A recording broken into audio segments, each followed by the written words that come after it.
Hey, how's it going, everyone? So this is going to be my guide on how to beat the Germany level in Jurassic World Evolution 2 on Jurassic Difficulty. This guide will probably work for any of the easier difficulties as well, but it's specifically for Jurassic. So let's go ahead and get started. Alright, once you load in, the first thing you're going to do is pause the time. You don't want to let time continue running because you'll start to lose money. So go ahead and pause time so we can kind of get your bearings and start to plan out what you're going to build. So the first thing we're going to build here is a science center. You don't start with much of anything researched, so we're going to need to research a few things right off the bat. So building a science center is going to be very important here. So your next step here is to go ahead and make your first enclosure and go ahead and make a hatchery for that enclosure. You can put this wherever you want. I would recommend somewhere up close to where it starts so you don't have to build a bunch of paths, but this is up to you wherever you want to build it. And then go ahead and throw down a backup generator, since this is the only way we have power right now. And just make sure you kind of put it somewhere in the center where it's connecting everything and everything is powered. Alright, so now that we have the basics of our park laid out, you can go ahead and unpause the time and just go ahead and start to let all this stuff build. As you can see, no time has passed yet, so that's why that message is just now popping up. So we're going to go ahead and let all of our stuff build real quick. So now that we have the basics of our park building up, we need to come in here to the Scientist tab and go ahead and hire one more scientist, looking to kind of balance out all of our skills a little bit. So I hired this guy to kind of give me some more logistics, because what we're going to need is you're going to need to research the improved power technology so you can make small power stations. So just make sure that you have the skills that you need in order to research that. Alright, so now we're going to get into one of the first big notes of this scenario, which is that dinosaurs don't unlock until you get their genome to 100%.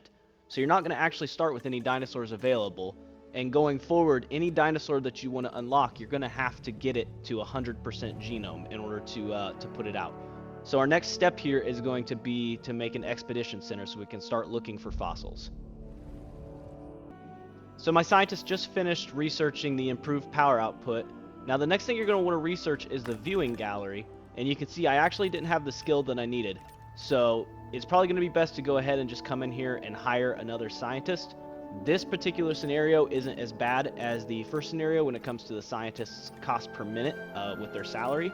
So really just kind of look for somebody that's going to do the trick for you. I particularly cheaped out here with somebody that had a lower salary just in case. But I don't think it really matters that much. I don't think we ever get very low on money in this particular scenario as long as you do everything right. So go ahead and research the viewing gallery next, because you're going to need your guests to be able to actually see your dinosaurs. Now, if you have an extra scientist you're not using right now for the viewing gallery research, go ahead and send them on an expedition for the Struthi, and make sure you pick the dig site that is cheaper. That one was 40,000, the other one was 120,000. If you don't have a extra scientist available, just wait until they're done with the viewing gallery, and then you can go ahead and send them on an expedition. Alright, while your scientists are working on all of that, you need to go ahead and throw down a small power station. This is going to get you some actual dedicated power in your park and make it to where you don't have to use that backup generator anymore. So now that your power is being built, go ahead and throw down a viewing gallery so your guests will have a place to see your dinosaurs. And now you can see our fossils have come back, and just this one expedition is going to be enough to finish off the Struthi. So go ahead and extract the DNA from that. If you don't get enough DNA from your first expedition for some reason, you'll just have to send out another one. Alright, so now that we have the complete genome for the Struthi, our next step is going to be to go ahead and make a batch of these. So go ahead and do that. And then you'll see right here, I actually had a small issue that popped up. So this event popped up, and I, without thinking about it, pressed the gain $1 million.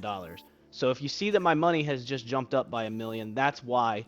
Now, I made sure that I never went below $1 million going forward, so that didn't really matter. In fact, you can see me trying to load it here because I realized I had messed up. But this strategy still works even without this extra money that I just got, so just kind of ignore that. Alright, so our next step here is to go ahead and research the staff center. We need to get one of those researched before our staff get overworked. Alright, so now that the synthesis is complete for the Struthi, go ahead and pick all of them that are available. You're going to want to put out as many as you can, because the more you put out, the more guests it's going to bring into your park, and the more money you're going to make. So once you make sure your Struthi are comfortable in their enclosure, go ahead and put down a staff center, so that way you'll have a place for your scientists to rest. And then go ahead and incubate another batch of Struthi. So next we're going to go ahead and research the ranger and capture teams. Obviously we're going to need these at some point, so go ahead and research these now. And then go ahead and build your response facility as soon as it's available. So our next step is going to be to go ahead and research the core guest buildings. And by now, 1 or 2 of your scientists might need rested, so make sure you do that. And now that your core guest buildings are researched, go ahead and build one of everything. You'll notice that I already have one of each shop type. If you were pretty eagle-eyed, you would have noticed that they had been built for a little bit. I got a little ahead of myself and built them a little early. They were actually in the negative. That's why I didn't recommend doing it until now. But now that you have all the buildings available, go ahead and build the hotel, the emergency bunker, the restroom, and one of each amenity type. So basically all of your basic core guest amenity buildings. So once all your buildings are built, don't forget to come into all your shops and configure them with the different modules to make sure that they get extra profit. But at this point, as long as you did everything right, your money should actually be starting to go up. Just having the Struthi alone and all of your basic shops and buildings and everything should be enough to actually get you in the profit. So from here, we're actually going to be starting to gain money rather than losing money as we progress time. So at this point, you should be gaining money. If you're not, go ahead and just incubate a few more Struthi, and that should put you over the edge. So from here, if you were looking for a guide to just get you started on this map, you can go ahead and stop watching here, because that should be enough to get you going. Now, if you're looking for some more advanced tips, or you want to see like what I did for the rest of the scenario, then you can continue watching on, and I'll just kind of go over some of the stuff that I did that I found helpful.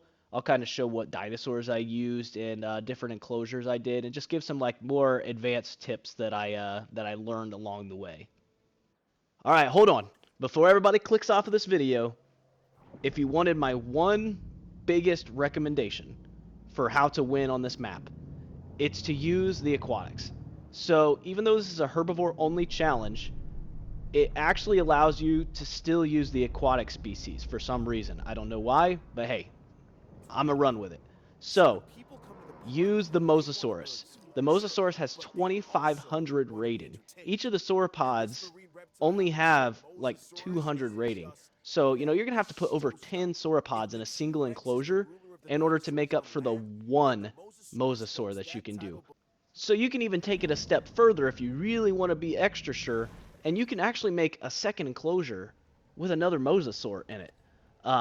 That's what I ended up doing at the end, and that really was what kind of just pushed me over that little last hump that I needed. So don't be afraid to use the aquatics, and in fact, I would highly recommend you use them. They have more appeal than all the other dinosaurs. It's expensive to get them, but it's well worth it.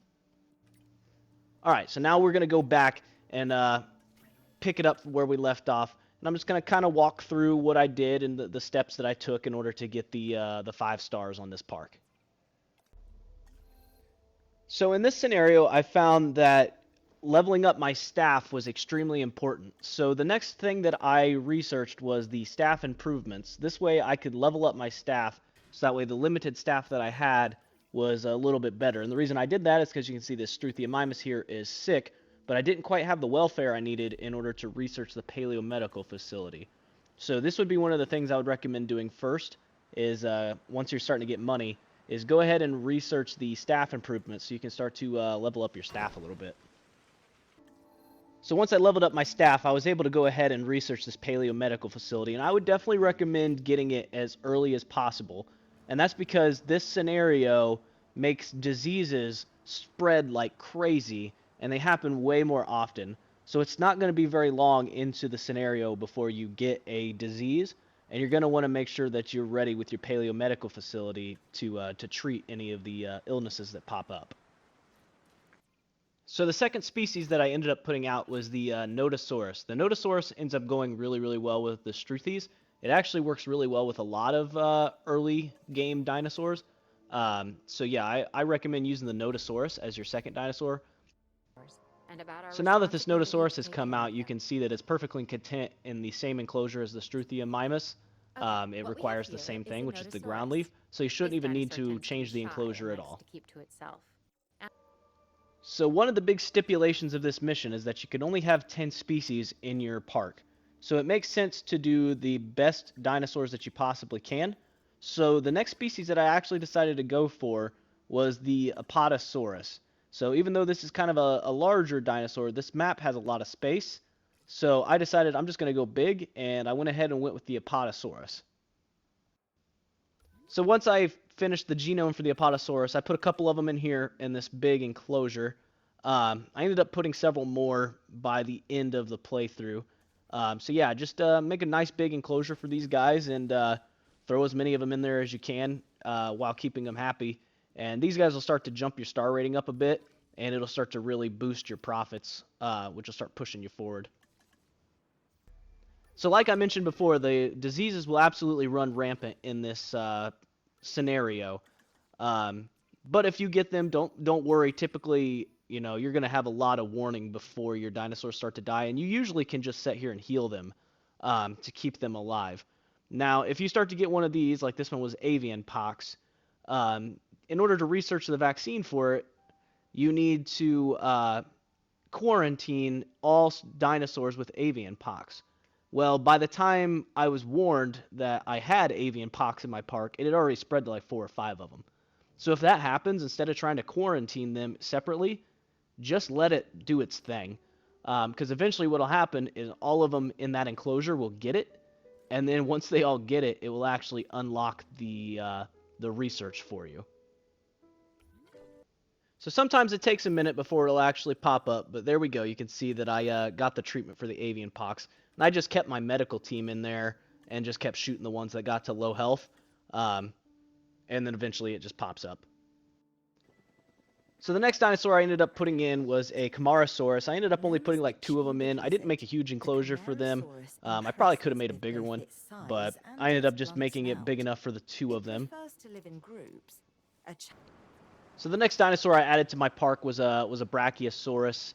Got these guys comfortable, added in a couple more Apatosaurus, and this was enough to get me to the 2-star mark, which the 2-star mark was extremely important. So once I hit 2 stars, I went ahead and did the researches for the lagoon and the lagoon viewing gallery, and then I did the expeditions and got all the genome for the Plesiosaurus and released a few of those. So by releasing the plesiosaurs, it actually unlocks the dig sites for the Tylosaurus here. So I ended up taking Tylosaurus and I ended up putting it in the same enclosure as the plesiosaurs. And my intention was actually that the Tylosaurus was going to eat the plesiosaurs and take over that enclosure. Well, what actually ended up happening is it actually ended up cohabitating in there with them, and didn't really mess with them too much. I think it ended up eating like 1 or 2 of them by the end, but for the most part, they actually ended up living in here pretty well together. So after I put out the Tylosaurus, I immediately got to work on researching and finding the fossils for the Mosasaurus. So I went ahead and put this out, and this is really when the park started taking off, and my income started to skyrocket. My star rating really started to skyrocket. So this was definitely the turning point for us here. Now, a mistake I did make right here was I ended up trying to put a second mosasaur in with the first one. And then although it works, the problem is it requires a lot more space for the enclosure than I thought it was going to. You need 5 of the lagoon sections in order to make a mosasaur happy. I thought that maybe I could get away with like 8 for 2 of them, but you'll see that it was not enough. They were comfortable enough that they weren't like super unhappy, but they weren't at like an awesome point either. And because they didn't have enough open space, I found out that if a dinosaur doesn't have enough open space, it's way more prone to getting diseases. So my mosasaurs were very frequently sick for the rest of this playthrough, which was rather frustrating to deal with. So yeah, lesson learned on that one. So we're in the final stretch here. We're almost there. We're at 4¼ stars. So I put out Diplodocus next. I put a few of them here in this enclosure. They seem to do pretty well for us. So the last species I put in the park was the Edmontosaurus. I ended up putting it in here with the Struthi and the Notosaurus. So at this point, to get to 5 stars, it was just a matter of making some adjustments to some shops, putting in a couple extra restrooms, putting extra guest shelters in, and a couple extra hotels. So just making sure that all my guest comforts were up to 100%. And then just to make sure I had the appeal that I needed, I went ahead and put out one more Mosasaur, and that was enough to do the trick. And there we have it, 5 stars with a completion time of 7 hours and 13 minutes. Now this park had a par time of 10 hours, so I think we did pretty all right. So yeah, thanks for watching today, guys. I really appreciate it. I hope this guide helps you guys out, and I hope you guys enjoyed the walkthrough portion too. I figured it might just be helpful if you guys just see kind of the steps that I took. If you were having extra issues, just seeing what I did might, spark some ideas or give you some pointers on what to do next. So anyways, I hope you guys have a great rest of your day or a great night, whatever time it may be in the world while you're watching this. And yeah, I hope to see you in the next video. I'll be putting out another one here shortly for the next part, where we're going to be doing one for each. So hope to see you guys there. Take care, guys.